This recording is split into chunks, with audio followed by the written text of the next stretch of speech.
Please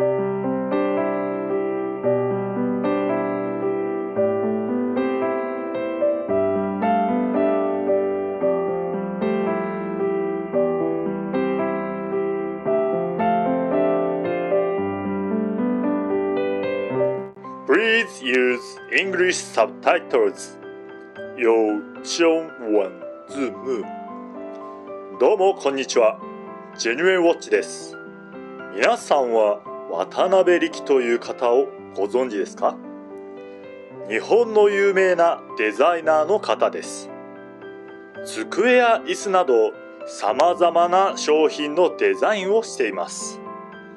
この方はセイコーの時計のデザインも手掛けていて、今回紹介する時計はその渡辺力さんがデザインしたものになっているのです。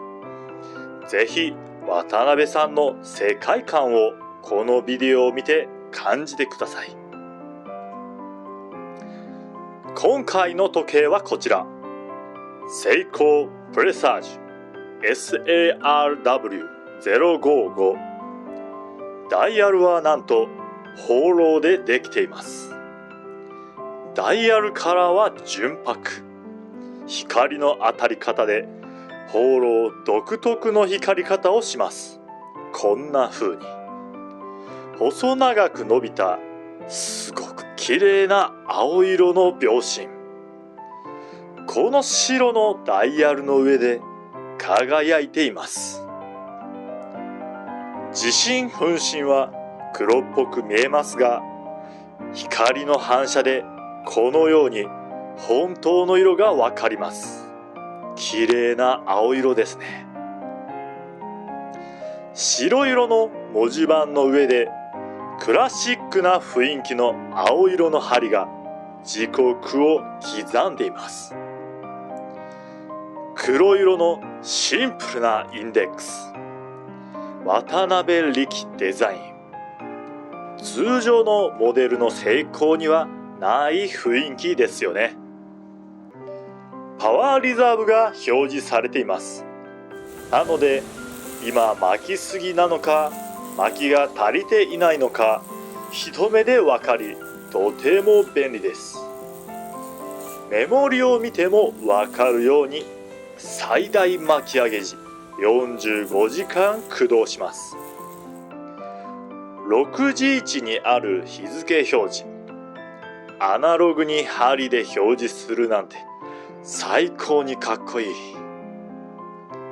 ミラーポリッシュのバックル、革バンドの雰囲気にマッチしていますね。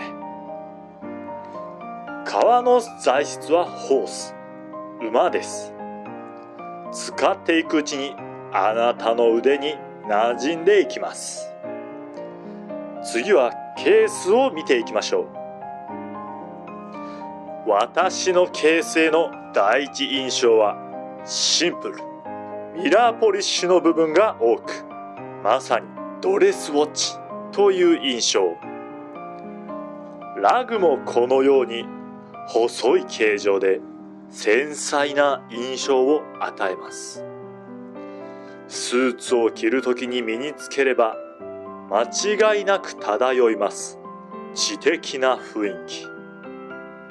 クラウンはこのように回しやすい大きなサイズのものがついています。シンプルなダイヤルデザインにこの大きなクラウンがマッチしています。